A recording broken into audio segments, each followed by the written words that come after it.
Good evening, everyone. How's it going? Welcome back here to another update here on this Halloween night, Friday, October 31st, 2025. It is 10:13 p.m. That's California time here. Latest activity on the globe shows a 3.3 earthquake. Looks like it's hiding out here. Well, there's a 3.5 out around the Java Trench there showing up.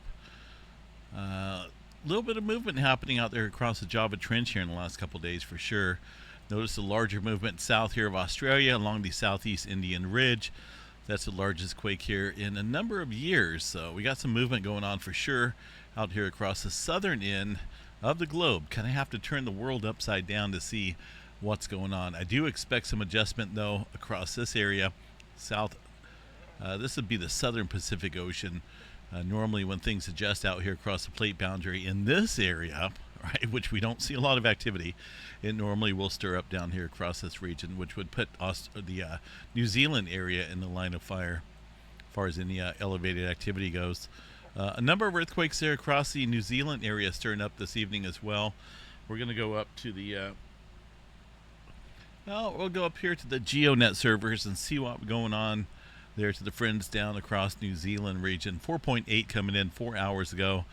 That does look like it was reported by quite a few folks out there. 336 reports coming in, mainly around the South Island area, including, looks like maybe Christchurch included in some of that area.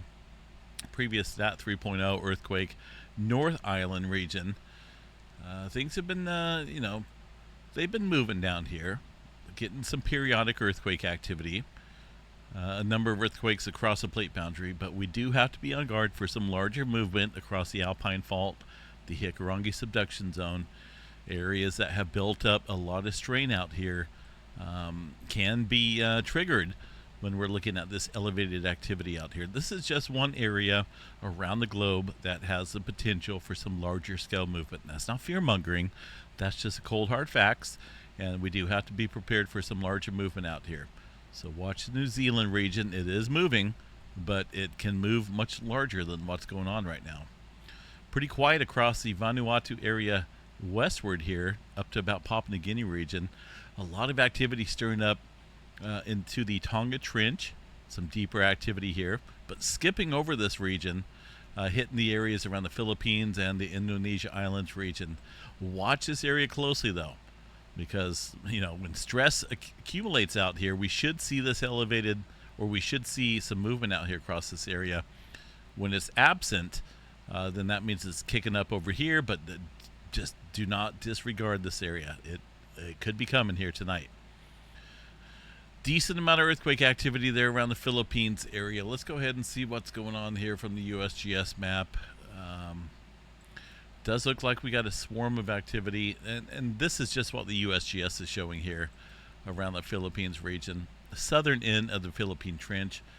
Two 5.0s within minutes of each other. That's not a good sign. Also a 4.9 previous to that. It is in the zone that has seen a lot of earthquake activity here recently, although it looks like things are kind of shifting south here across the southern end that has not been hit yet. So as always, there's some concern that we could see movement in the larger category north, as we've seen that migration happen recently. A lot of earthquake activity in the Philippines region northward along that Philippine Trench, but also down here across this little southern end that has not really seen any earthquake activity. So it's a major subduction zone. Major earthquake activity can take place here on that region. Just keep an eye on it. Things are elevated, as you can see. There's way more than 3 earthquakes stirring up there. That's a pretty good cluster of earthquake activity that's indicative there potentially of some larger movement about ready to take place. One earthquake there south of Taiwan, a 4.4, along with the area south. It just tells me right here that things are increasing in terms of pressurization. Not a whole lot here across Japan area. Look at that, pretty quiet for now. All older movement there from yesterday. So technically this region around Taiwan northeastward, there's nothing going on. Little rare, but eventually this will fill in. We do have to watch these quiet zones. That includes the Nankai Trough. That's been building up some steam there for quite a while. Got to watch that. Some activity there across the Java Trench is noted. Pretty deep earthquake there in eastern Afghanistan. Turkey still swarming like crazy. You know, this has been one of those regions here where I do think something bigger is brewing out there. It's had a number of sixes, but we've seen way more aftershock activity from a 6-pointer than we should in the last couple months out there. So things, they're still swarming. When things are still swarming, that could tell us there that things are leading up to something much bigger. And that's where all the focus is right now. Not so much across anywhere else, just primarily there across western area of Turkey.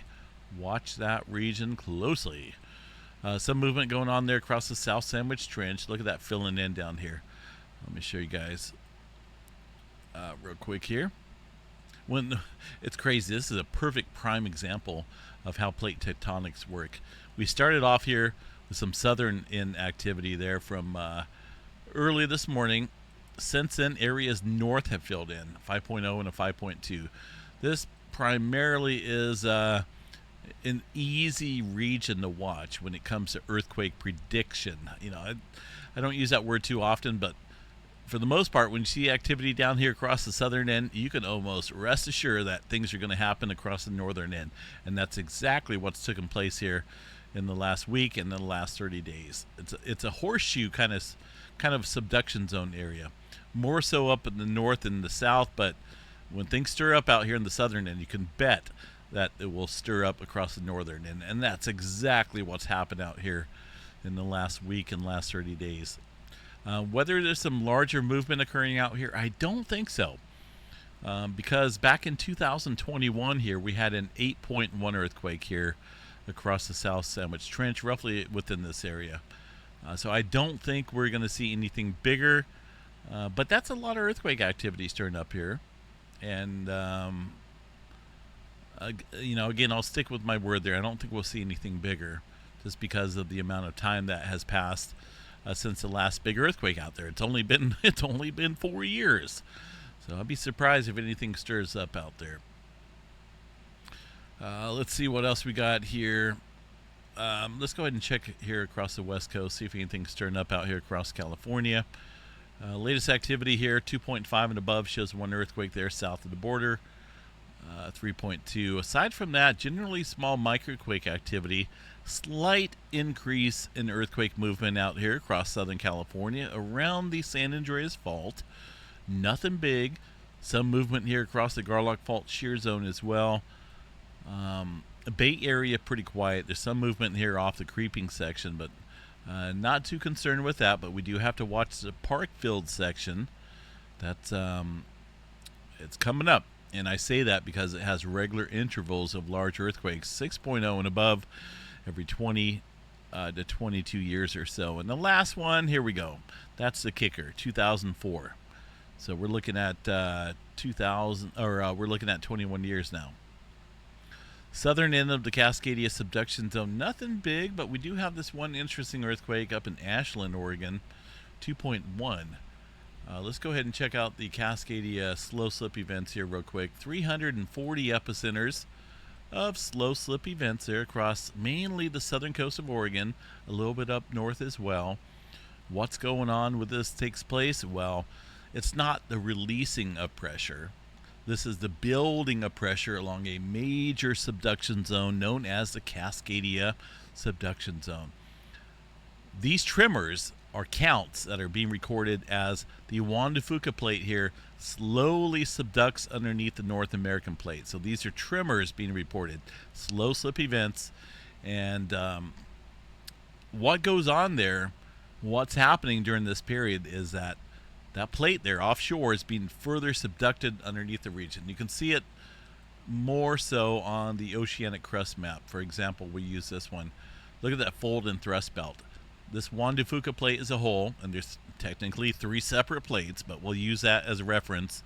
This is being shoved underneath this area of the North American plate here, Oregon, California, Washington, and Vancouver Island range. This fold and thrust belt is a result of strain building up. it's kind of acting as a spring.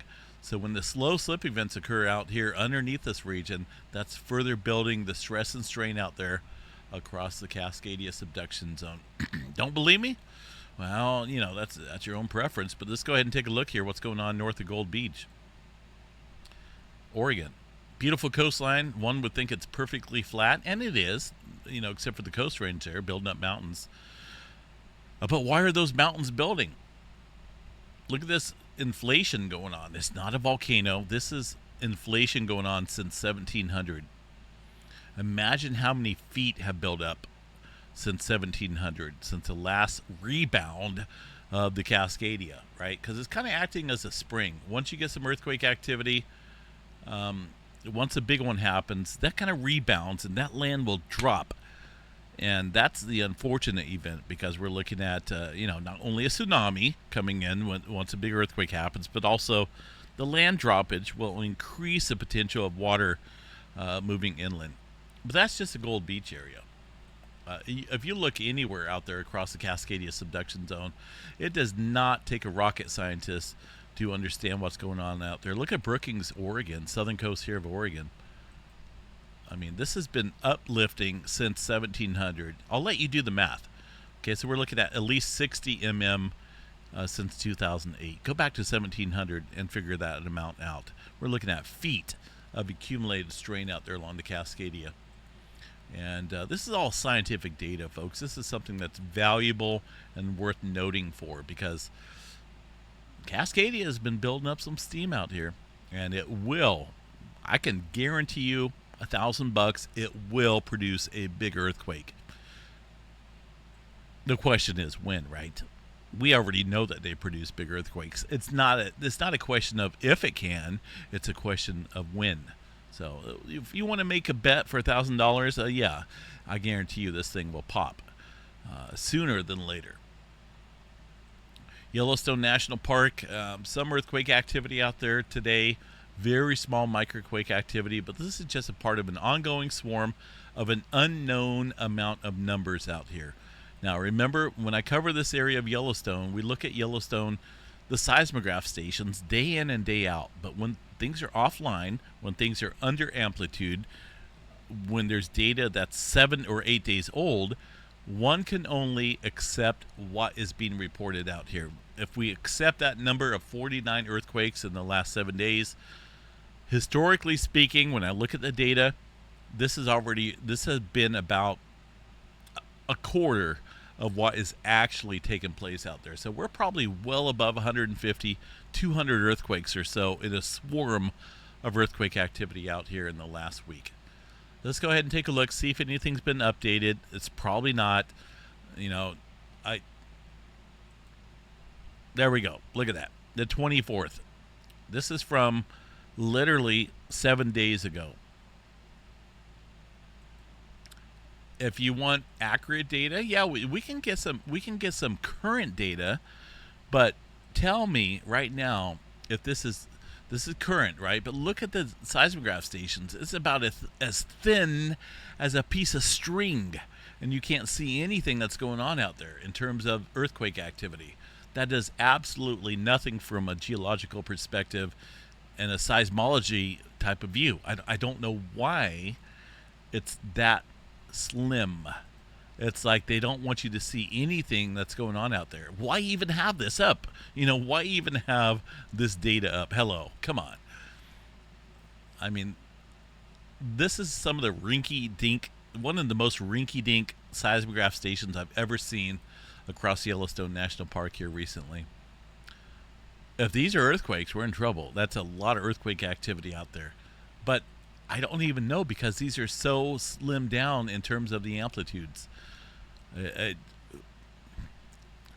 It's so frustrating. I really want to just drive up there, pull into the USG office or whoever runs this and tell them, hey, look at this. What are we going to see off of this? How can you see earthquake activity that's taking place out here? Obviously, the settings are lower than what they should be. They should look like, okay, earlier this year, folks. Okay, let me just show you guys here real quick. Earlier this year, look at that. Hello, we could see things that were taking place nearby things that were taking place far away. We could see when wind events were stirring up across Yellowstone. I get trying to knock out the wind events, but they really don't disturb anything. It just tells you right there that the seismograph stations are working properly. Look at how they looked. You will never see that on this. Anything will be absent. You have to get earthquake activity actually pop up here in large magnitude. And I'm not after the large magnitudes. I'm after what's going on in the small microquake department range, because we can have a swarm of hundreds, maybe even thousands of earthquakes out here. And a fraction of them only get reported. And they won't show up on that seismograph station when they're like that. So it's not going to get fixed until it gets fixed. You know, I don't have any control of that. I'm just out here simply reporting it. Oil fields in Texas still rocking and rolling. Down there across San Antonio area as well. You know, if you've ever driven or flown across Texas, we're talking about, this is Texas heaven, so to speak, or oil field heaven, so to speak, out there. And for Texans, that's it. You know, this is where the money is being made out there. That's a lot of liquid gold out there, so to speak, and a lot of earthquake activity as well. Nothing big for now, but they occasionally see some 4s and even 5-pointers out there that can do some damage. Nothing else going on out there across the eastern portion of the country. Taking a look back here at the earthquake 3D globe, you know, there's definitely some movement going on. You know, we look at this jigsaw puzzle piece that we live on every day, and there's earthquake activity here every day. There's earthquake activity there, and there's some earthquake activity that is really not all that common. This is one of them down here, a 6-pointer. So I'm curious to see what's going to take place down here across this area of the Southeast Indian Ridge. It's been about 10 years or so since we've seen a 6-pointer down here. So things are on the move. My guess is that we're going to see a major increase in earthquake activity across the Java Trench. That's just the way that the plate dynamics take place here. When earthquake activity happens down here across this region, it normally applies pressure up north. So definitely we'll keep an eye on that for sure, folks. Space weather activity. We'll take a look at this here real quick, see what's going on. Hope everyone had a happy Halloween. I lost about 10 subscribers because I said happy Halloween. Pretty crazy, right? You know, it's crazy what offends people out here. You know, it's a happy Halloween. It's a celebration that we do here for our children. A lot of people don't like it. I lost more people on this last video this morning than I have in several months. So just because I said happy Halloween, pretty crazy. But unfortunately, that, you know, to each their own. But hey, happy Halloween. I took the kids out here. We had fun, got some candy. I've been doing that since I was a kid, and I'll stick to that. Back down into the B filler category. Nothing going on for the aurora activity for right now. We do have an active area out there across the northeastern limb of the sun. As you can see, way out there. Let me see here. Let me find... Oh, man. Hold on a second here.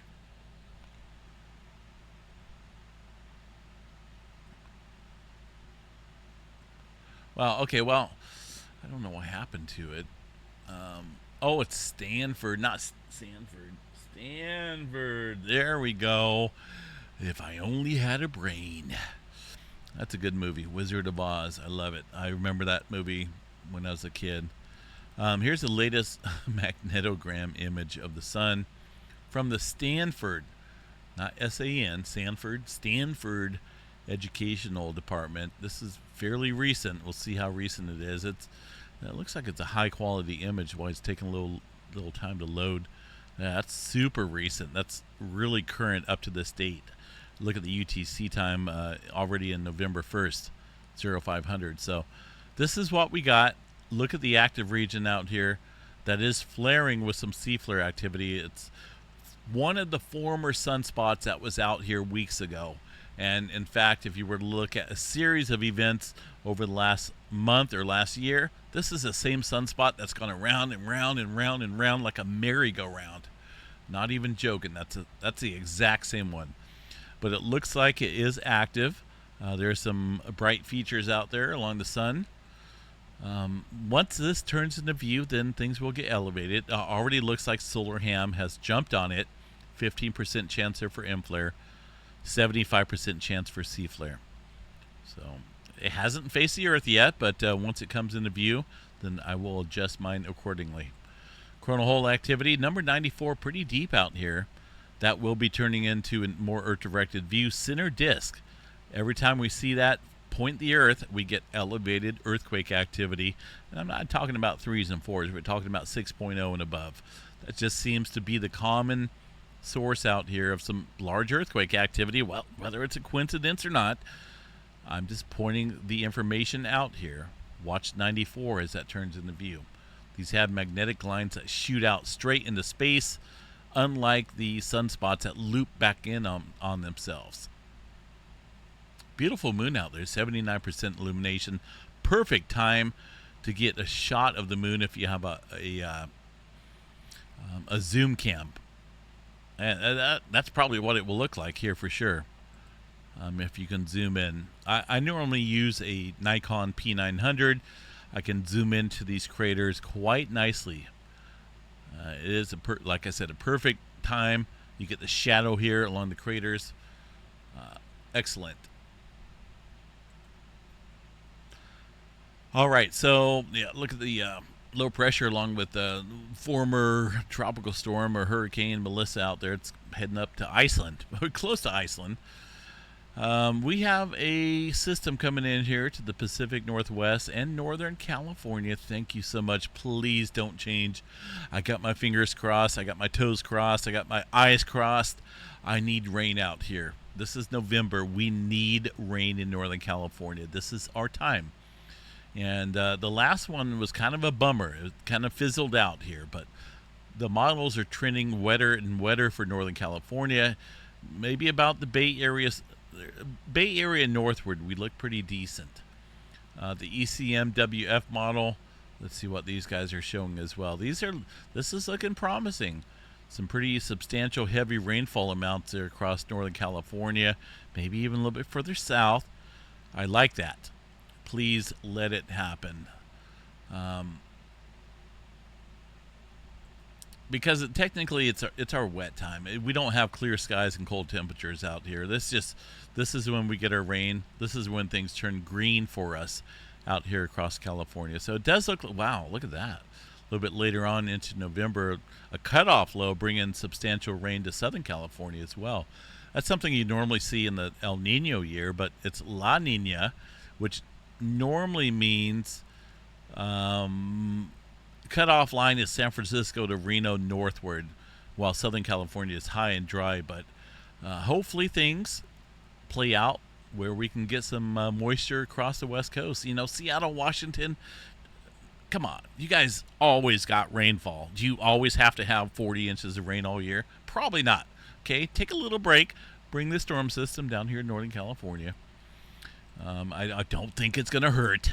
You know, the world's not going to catch on fire if Seattle doesn't get rain all the time. Oh, but I do not like this. Oh my gosh, this is annoying. It's so annoying. Look at that little blue dot out there. You guys see that?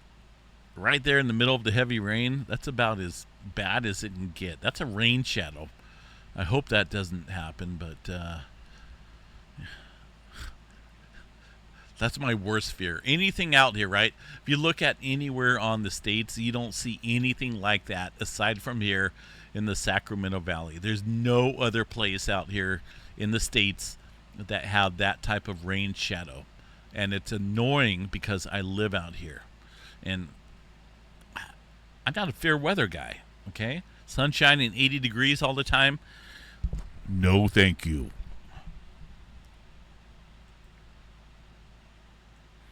All right, what do we got out here?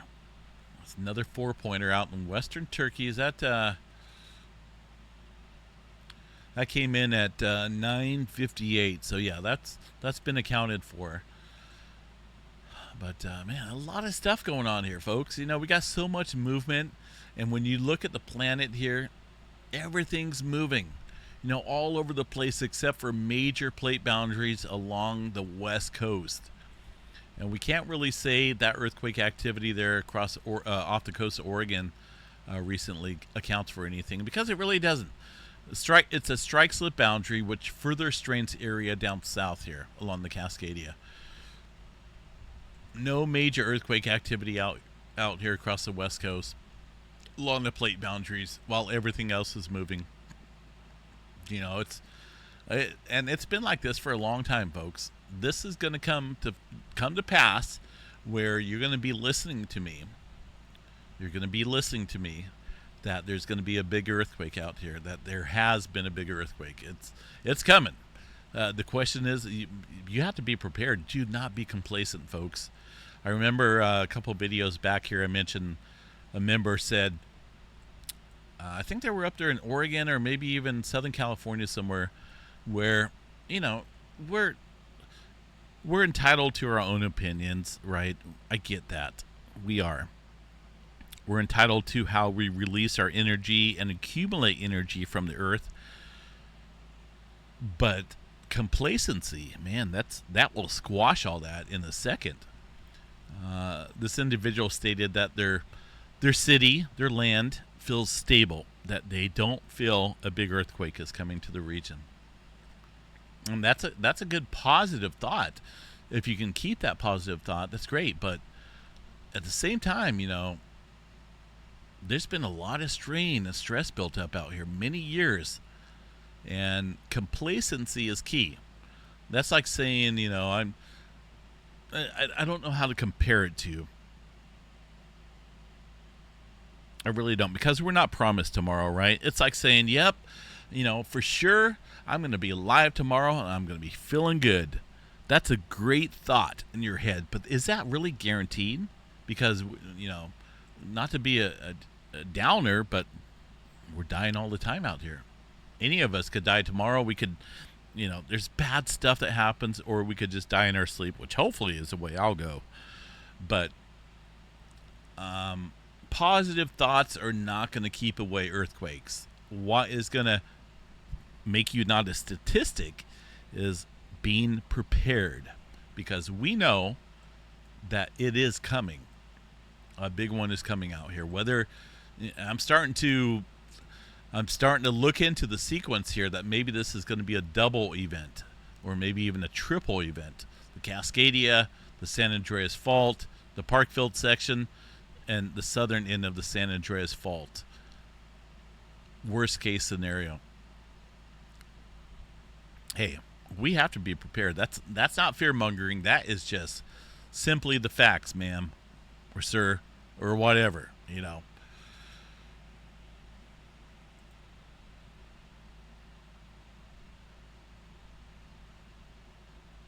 Yeah, happy Halloween, everyone. I know people get offended, and I try not to focus on that. I really don't. I read all the comments. Good evening there, William. I appreciate you tuning in. David, hello. Angel, thanks for checking in. Kenneth, here I am. I'm doing an update. Albert Sanchez Jr., thanks for checking in as well. I'll remove the Halloween symbol. But I think, you know, I really think I lost a few subscribers simply because of that. Crazy, because I look at the numbers all the time out here.